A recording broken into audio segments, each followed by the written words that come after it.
अस्सलाम वालेकुम। मेरा नाम अतीक आमिर है और मैं बैच 2411 C2 का स्टूडेंट हूँ। मैंने और मेरे टीममेट्स ने एपटेक विजन 2026 में पार्टिसिपेट किया है आईओटी में, IoT solutions, internet of things solutions. और हमारा जो प्रोजेक्ट टू बी होगा, जो अभी हम बनाएंगे इंशाल्लाह, उसका नाम है पाइज़ो पल्स एआई। बेसिकली ये foot step power generation system है। इसके अंदर जो है ना, आप काइनेटिक एनर्जी हार्वेस्ट करेंगे from human foot steps using piezo electric sensors and Arduino Uno 3 की मदद से। Project overview. How what it does converts mechanical pressure from footsteps into electrical energy. ये बेसिकली जो है ना, ह्यूमन मैकेनिकल फुटस्टेप्स होते हैं, ह्यूमन स्टेप्स को जो है काइनेटिक एनर्जी में कन्वर्ट करेगा यूजिंग पाइजो इलेक्ट्रिक डिस्क। और जो है ना, देन उसे बैकअप में एक बैटरी में स्टोर करेगा। और जो जो अमाउंट ऑफ स्टेप्स यानी स्टेप्स काउंट और नंबर ऑफ वोल्टेज कन्वर्टेड होगा, वो जो है ना, वो एलईडी स्क्रीन पे शो करेगा। ठीक है। इसका पर्पस ये है, demonstrates sustainable energy harvesting from human movement. Basically इसका पर्पस ये है कि हम चाह रहे हैं कि बजट फ्रेंडली जो है कोई ऐसा प्रोजेक्ट हो जिससे जो है ना इलेक्ट्रिसिटी जनरेट हो। क्योंकि जैसा आप सब जानते हैं कि जैसा कि आपको पता है कि इन्फ्लेशन का दौर है और पूरे पाकिस्तान में इलेक्ट्रिसिटी की शॉर्टेज है।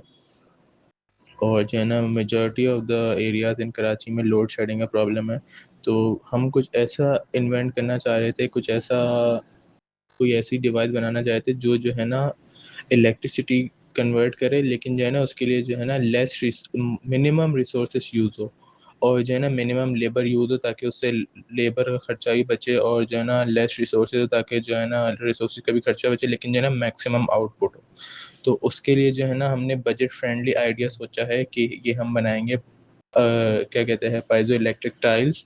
ये इसको आप जो है ना, जो क्राउडेड एरियाज होते हैं जैसे कि malls and airports, army bunkers, railway station etcetera etcetera, bus stops, वहाँ पे लगा देंगे। तो वहाँ पे जो लो की जो फुट स्टेप्स होंगे, ये उसको कन्वर्ट करेगा, लो के फुटस्टेप्स के प्रेशर को कन्वर्ट करेगा इलेक्ट्रिकल काइनेटिक एनर्जी में, काइनेटिक या इलेक्ट्रिकल एनर्जी में, एंड देन उसे बैकअप में स्टोर करेगा, तो इससे इलेक्ट्रिसिटी जनरेशन होगी।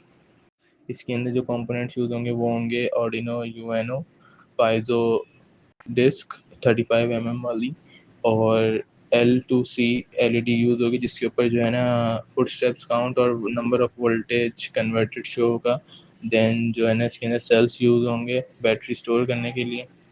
इसमें डायोड्स यूज़ होंगे, ट्रांजिस्टर यूज़ होगा, और रजिस्टर किट यूज़ होगी, जिसके अंदर डिफरेंट डिफरेंट टाइप्स के और डिफरेंट डिफरेंट वोल्टेज के रजिस्टर्स यूज़ होंगे। और कैपेसिटर यूज़ होगा, एक जना ब्रेड बोर्ड यूज़ होगा, जंपर वायर्स यूज़ होंगे as required, hookup wires use होंगे एज रिक्वायर्ड, एक सेल होल्डर यूज़ होगा जिसके अंदर जो है ना आप सेल्स को प्लेस करेंगे। और जो एक्रिलिक शीट है वो एज अ बेस काम करेगी, जिसके ऊपर हम अपने जो पाइजो डिस्क है ना उसको स्टिक करेंगे। तो ये पाइजो डिस्क के लिए एक एक्रिलिक शीट जो है ना पाइजो डिस्क के लिए एक बेस काम करेगी। ये एक्रिलिक शीट ये वो एरिया होगा जहाँ पे आप जो है ना प्रेशर अप्लाई करेंगे, फुट स्टेप्स का प्रेशर। ठीक है। और एक सोल्डरिंग किट रिक्वायर्ड होगी उसके लिए। उसके बाद ये जो जो कंपोनेंट्स हम यूज़ करेंगे उसका जो है ना ब्रीफली ओवरव्यू है। ऑर्डिनो यूएनओ R3, उसकी स्पेसिफिकेशंस है, उसका पर्पस है। ये बेसिकली इसके अंदर जो प्रोग्राम या कोड होगा, ये उस वो हम इसके अंदर जो है ना इनकोड करेंगे, एम्बेड करेंगे। उसके बाद पाइजो इलेक्ट्रिक डिस्क है 35 mm, उसकी स्पेसिफिकेशन जो उसका पर्पस है, ये पाइजो इलेक्ट्रिक डिस्क होगी, ये जो है ना कन्वर्ट करेगी मैकेनिकल डिफॉर्मेशन यानी ह्यूमन फुटस्टेप्स को इलेक्ट्रिकल वोल्टेज में। I2C LCD डिस्प्ले, इसकी स्पेसिफिकेशन है और देन उसका पर्पस है। ये जो है एक लिक्विड क्रिस्टल डिस्प्ले होगा, जिसके अंदर जो है ना अल्फान्यूमेरिक कैरेक्टर्स यानी वही आपका नंबर ऑफ फुटस्टेप्स काउंट और जो है number of voltage converted show होगा। उसके बाद रिचार्जेबल सेल्स यूज़ होंगे, उसकी स्पेसिफिकेशन है, उसका पर्पस है। ये बेसिकली जो है ना वोल्टेज को स्टोर करने के लिए यूज़ होंगे। उसके बाद सेल होल्डर, जिसके अंदर आपके उसकी स्पेसिफिकेशंस है और उसका पर्पस है, जिसके अंदर जो है ना जो जो भी आपकी बैटरी या सेल्स होंगी जिसके अंदर आपको जो है वोल्टेज स्टोर करना है, ये वो सेल्स इस सेल होल्डर में कनेक्ट होंगे। उसके बाद रेक्टिफायर डायोड है 1N4007। ये बेसिकली जो है ना वो वन डायरेक्शन करंट को अलाउ करता है, और रेक्टिफायर डायोड जो है ना वो कन्वर्ट करता है अल्टरनेटिंग करंट को डायरेक्ट करंट में।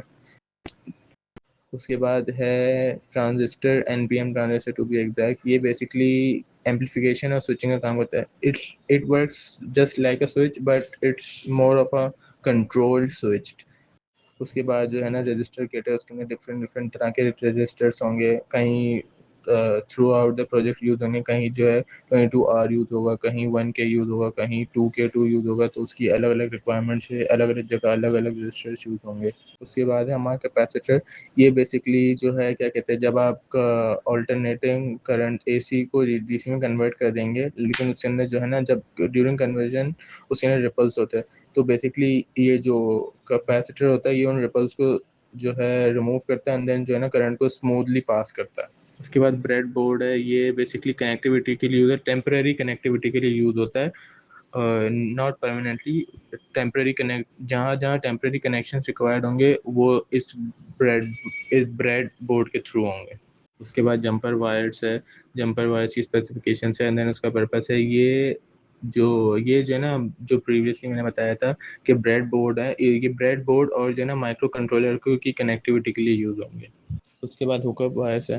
हुकअप वायर्स की स्पेसिफिकेशन है और उसका पर्पस है। ये बेसिकली जो है परमानेंट कनेक्टिविटी के लिए यूज़ होता है। जहाँ जहाँ परमानेंट कनेक्टिविटी होगी वो हम इन हुकअप वायर से करेंगे। उसके बाद एक्रिलिक शीट है। इसके ऊपर बेसिकली जो है हमारी जो पाइजो डिस्क होगी वो उसके ऊपर स्टिक करेगी, एंड देन जब इस एक्रिलिक शीट के ऊपर जो प्रेशर अप्लाई होगा, पाइजो डिस्क उसे सेंस करेगी। उसके बाद सर्किट फ्लो है, basically starting from the piezo disc. ये जो ह्यूमन फुटस्टेप्स है उसे जो है ना कंप्रेस करेगी मैकेनिकली, एंड देन उसे ऑल्टरनेटिंग वोल्टेज में कन्वर्ट करेगी। देन ब्रिज रेक्टिफायर जो है ना उस ऑल्टरनेटिंग करंट को परसुइंग परसेटिंग डायरेक्ट करंट में कन्वर्ट करेगा। लेकिन ड्यूरिंग कन्वर्जन इसके अंदर जो है ना रिपल्स होंगे, जो हमारा कैपेसिटर फिल्टर कैपेसिटर रिमूव करेगा, और जो है ना उसे स्मूथ आउट करके स्टेबल डायरेक्टिंग करंट बनाएगा। Then transistor as a switch काम करेगा। Basically for example, because of some situation कभी वोल्टेज कम होती है या लो वोल्टेज होती है या इम्प्रॉपर वोल्टेज होती है, तो उस सिचुएशन में ट्रांजिस्टर जो है ना वो जो लो वोल्टेज होगी उसे बूस्ट अप करके इतनी कर देगा कि वो जो है ना बैटरी को सफिशिएंट इफेक्टिवली पहुंच जाए। उसके बाद जो है ना बैटरी एज अ स्टोरेज का काम करेगी। उसके बाद ऑर्डिनो यूएनओ, उसके अंदर बेसिकली हम सारा कोड वगैरह कर देंगे। कोडिंग जो होगी वो ऑर्डिनो में होगी, और जो है ना basically Arduino reads the batteries current voltage. जो जो ऑर्डिनो जो है ना जो करंट वोल्टेज होगी ना उसे रीड करेगा एनालॉग पिन के थ्रू। उसके बाद एलसीडी पे जो है ना number of foot steps display होंगे, नंबर ऑफ फुट स्टेप्स और नंबर ऑफ स्टेप्स और the amount of voltage converted. इस पूरे प्रोजेक्ट की थिंकिंग ये है कि बेसिकली हम कोई ऐसा आईओटी डिवाइस बनाना चाह रहे हैं जो बजट फ्रेंडली हो, मतलब लो कॉस्ट में इजीली बन जाए, एंड देन उसके अंदर जो है ना लेबर वर्क भी रिक्वायर्ड ना हो, तो मैक्सिमम लेबर वर्क रिक्वायर्ड ना हो तो मैक्सिमम सेविंग भी हो सके, और ये जो है ऐसी इसका जो है ना एफिशिएंटली यूज़ भी, ये एफिशिएंटली यूज़ हो। तो ये जो आईओटी प्रोजेक्ट बनाए इसका मकसद ये है कि हम जो है ना इन फ्यूचर ऐसी टाइल्स बना लें जो जो है ना smart as a smart floor काम करे। मतलब जहाँ जो क्राउडेड एरियाज होते हैं, जैसे bus stop, railway, airport, mall etcetera etcetera, वहाँ पे अगर हम फ्लोर पे ये टाइल्स लगा दें तो जो क्राउड का जो फुट स्टेप्स होंगे ये उसे कन्वर्ट करेगा काइनेटिक एनर्जी में, एंड देन उसे बैकअप में एज इलेक्ट्रिसिटी स्टोर करेगा। तो ये इस पूरे प्रोजेक्ट की थिंकिंग है, और इंशाल्लाह हम इस पे जल्द जल्द काम करना भी शुरू कर देंगे, और उम्मीद तो है कि हम कुछ बहुत अच्छा आउटकम करें इंशाल्लाह। तो ये प्रेजेंटेशन थी। Thank you so much for sticking together. अल्लाह हाफिज़।